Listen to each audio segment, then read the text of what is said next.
আর আমি বারবার একটা কথা বলি যে এই দুনিয়াতে আল্লাহ ছাড়া আমাদের আপন বলে কেউ নাই।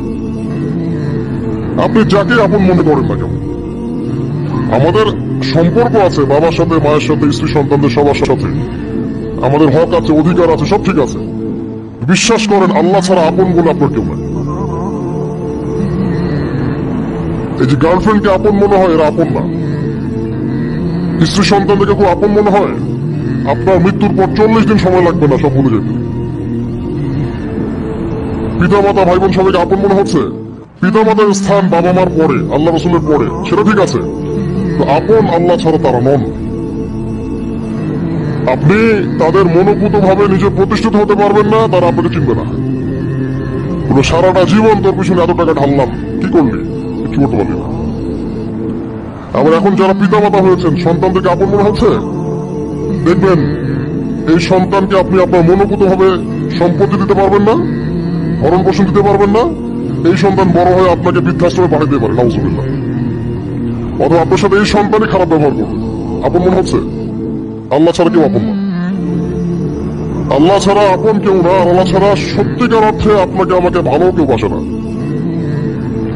শুধু আল্লাহ আপনাকে ভালোবাসে। এটা আপনারা হারে হারে উপলব্ধি করবেন যতদিন যাবে ইনশাআল্লাহ। তাই শুধু সেই আল্লাহর জন্যই নিজেকে খালেস করে দেন, আর যার যার হক তাকে তাকে দিয়ে দেন। দুনিয়াতে শান্তিতে থাকার ফিলোসফি বলছি, philosophy of happiness in this হায়াতুদ দুনিয়া, সেটা হচ্ছে যার যার হক তাকে তাকে দিয়ে দেন, নিজের হক আল্লাহর কাছে চেয়ে নেন। আর দুনিয়াকে আপন মনে করবেন না, আল্লাহ ছাড়া কাউকে আপন মনে করবেন, আপনি সুখে থাকবেন ইনশাআল্লাহ। দুনিয়ার দাসত্ব করবেন, আল্লাহ ছাড়া অন্য মানুষদেরকে আপন মনে করে নিবেন, দেখবেন আপনি পদে পদে কষ্ট পাবেন। কারো কাছে আশা করেন না, কষ্ট পাবেন না। আমি এই প্রসঙ্গে কথাগুলো বললাম যে দুনিয়াকে আপন মনে করতে নাই, আর আল্লাহকে আপন মনে করতে হয়। আল্লাহকে আপন মনে করলে তখন আমার উপর কিছু দায়িত্ব চলে আসে। কি দায়িত্ব? আল্লাহ আমাকে সৃষ্টি করেছেন, রিজিক দিয়েছেন, লালন পালন করছেন, বাঁচিয়ে রেখেছেন, তার হাতে আমার মৃত্যু, তার হাতে সবকিছু। তো এখন আল্লাহ পাকের জন্য নিজের জীবনটাকে খালেস করে নেওয়া, যেভাবে আল্লাহ পাক চলতে বলেছেন সেভাবে চলা, যেগুলোকে আল্লাহ পাক নিষেধ করেছেন বর্জন করা। আর রাসূলুল্লাহ সাল্লাল্লাহু আলাইহি ওয়াসাল্লামের সুন্নাহ আল্লাহ পাক রেখে দিয়েছেন আমাদের সামনে। এই সুন্নাহগুলো যদি আমরা অনুসরণ করতে পারি, ইনশাআল্লাহ এই দুনিয়াতে কিছু পাই বা না পাই, ইনশাআল্লাহ পরকালে আপনি আল্লাহর ক্ষমা পাবেন ইনশাআল্লাহ। কোরআনের সূরাগুলোর অর্থ সব খুতবায় বলা যায় না, সময় সংকলন হয় না। এত চমৎকার ওয়াদ-দুহা সূরা আছে না, শপথ দ্বিপ্রহরের, ওয়াল-লাইলি ইযা সাজা, শপথ রাতের যখন সেটা আচ্ছাদিত হয়। মা ওয়াদ্দাআকা রাব্বুকা ওয়া মা ক্বালা, আল্লাহ কত মায়া দিয়ে তার নবীকে বলছেন যে তোমার আল্লাহ তোমাকে ছেড়েও দেন নাই, তোমার আল্লাহ তোমাকে ছেড়ে দেন নাই। ওয়ালাসাউফা ইউতিকা রাব্বুকা ফাতারদা, শীঘ্রই তোমার রব তোমাকে দান করবেন এবং তুমি সন্তুষ্ট হয়ে যাবে। দুনিয়াতে চলতে গেলে দুঃখ কষ্ট হয় না? যারা ঈমান নিয়ে চলে ওদের দুঃখ কষ্ট বেশি হয়।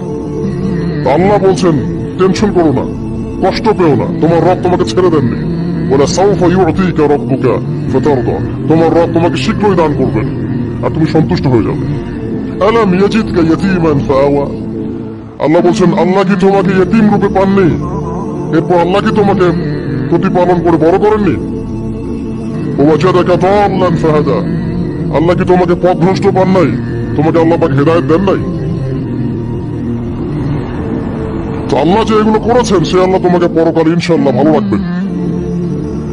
ফাআম্মাল ইয়াতীমা ফালা তাকহার, তো তুমি ইয়তীমদের প্রতি কঠোর হও না। ওয়াম্মা সাইলা ফালা তানহার, কেউ চাইলে তার হাতকে খালি ফিরিও না, ধমক দিও না। ওয়াম্মা বিনি'মাতি রাব্বিকা ফাহাদ্দিস, তোমার রবের এই সমস্ত নিয়ামতগুলো তুমি মানুষের কাছে বর্ণনা করতে থাকো। এর পরের সূরার দিকে খেয়াল দেখবেন, সূরা আলাম নাশরাহ লাকা সাদরাক, মনে হয় দুটো একটা আরেকটার সাথে পেয়ার। আলাম নাশরাহ লাকা সাদরাক, আমি কি তোমার হৃদয়কে প্রশস্ত করে দেই নাই? ওয়াদা'না আনকা ওয়িজরাক, তোমার বোঝাগুলো হালকা করিনি? কাকে বলছেন এগুলো আল্লাহ পাক? রাসূলুল্লাহ সাল্লাল্লাহু আলাইহি ওয়াসাল্লাম। যে মানুষটা জান্নাতে যাবে নিশ্চিত, এবং যিনি জান্নাতের দরজা না খুললে জান্নাতের দরজা কারো জন্য খোলা হবে না। যে মানুষটা হচ্ছে ভদ্র, স্মার্ট, বিচক্ষণ, কোনো মানুষ পৃথিবীতে নাই। সকল ধর্মের মানুষ মানে এটা।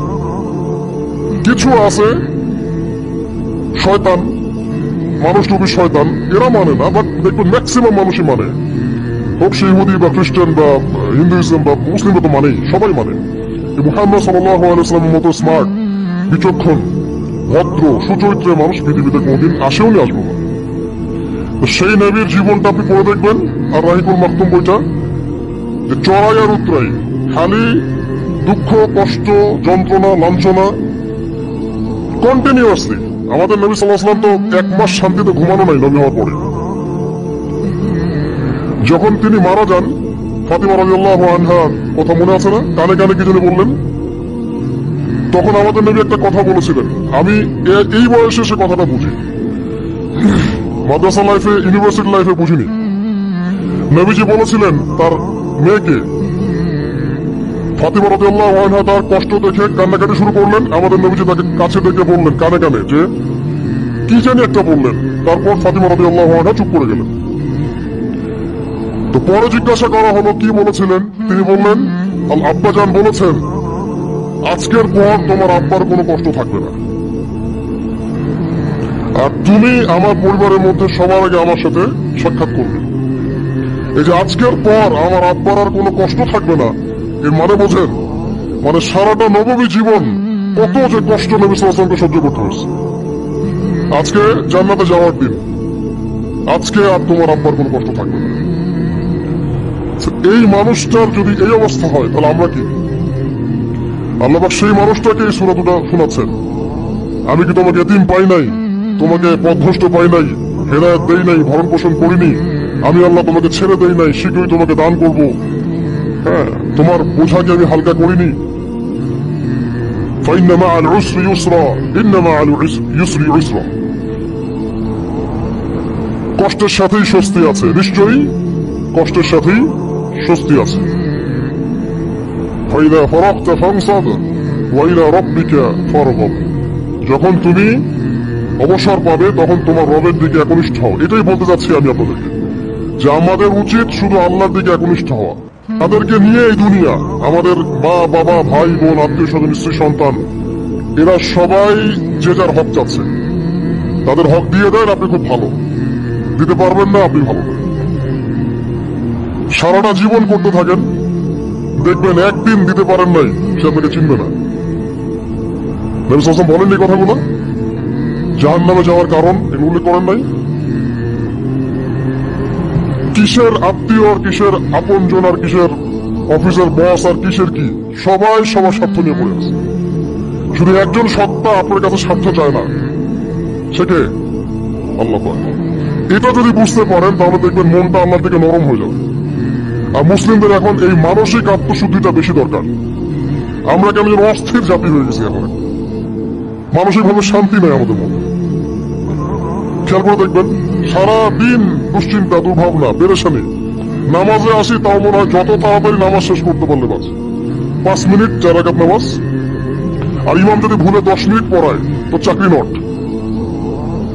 খতিব খুতবা দিবে 30 মিনিট ঘড়ি ধরে বলে দিবে, ভুলে যদি 10 মিনিট বেশি দিয়ে ফেলছে, আজকে আসছেন ভালো কথা, হাদিয়া নিয়ে যান, পরের দিন আর আসেন। অস্থির। অস্থিরতার কারণ দুনিয়ামুখিতা, আল্লাহ থেকে দূরে থাকা। অস্থিরতার কারণ কোরআন থেকে দূরে থাকা। অস্থিরতার কারণ নিয়মিত সুন্নাহর উপর আমল না করা, ডেইলি জিকির আজগার গুলো না করা, ডেইলি কোরআন তেলাওয়াত না করা, হাদিস অনুবাদ সহ না পড়া, দিনের জ্ঞান চর্চা না করা, দিনী হালাকাগুলোর মধ্যে না বসা। অস্থিরতার অনেক কারণ, টাকা পয়সার পিছনে ছোটা, বাড়ি গাড়ি স্ট্যাটাসের পিছনে ছোটা, এবং এই লোভ, এই লালসা আপনাকে স্থির থাকতে দিবে না। অস্থিরতার কারণ এই যে আমরা বলি মেটেরিয়ালিজম, আমরা বলি বস্তুবাদিতা, এগুলো অস্থিরতার কারণ। এগুলো কখনো আপনাকে স্বস্তি দিবে না। আপনি যত দৌড়াবেন দুনিয়ার পেছনে, দুনিয়া আপনার থেকে তত পালাতে থাকবে। আর আল্লাহ পাক বলেছেন, হে আদম সন্তান, আমার ইবাদতের জন্য সময় বের করো, আমি তোমাকে 2টা জিনিস দিব। 1 নাম্বার, তোমার হাতকে আমি সচ্ছলতা দিয়ে ভরে দিব। আর 2 নাম্বার, তোমার সমস্ত অভাব আমি দূর করে দেব। যে ব্যক্তি আল্লাহর জন্য সময় দেয়, আল্লাহর জন্য বাঁচে, আল্লাহর জন্য মরে, সব কাজ আল্লাহর সন্তুষ্টির জন্য করে, দেখবেন ও মনের মধ্যে শান্তি আছে। হয়তোবা তার 5 তলা 10 তলা বাড়ি নাই, BMW নাই, সুজুকি জিক্সার নাই, তারপরে দেখবেন সে অনেক শান্তিতে আছে, কারণ তার মনের মধ্যে একটা প্রশান্তি কাজ করে। আর যে ব্যক্তির মধ্যে দেখবেন আল্লাহর কনসিয়াসনেস নাই, ইবাদত নাই, কোরআন সুন্নাহ এগুলো কিচ্ছু নাই, দুনিয়ার সব আছে, দেখবেন ব্যাংক ব্যালেন্স, টাকা পয়সা, মনে শান্তি নাই। এই মনের শান্তিটাকে উসমান রাদিয়াল্লাহু আনহু বলতেন যে আল গিনা, মানে ধনাঢ্য, ধনী বলি না আমরা, এটাই হচ্ছে ধন, কিছু না।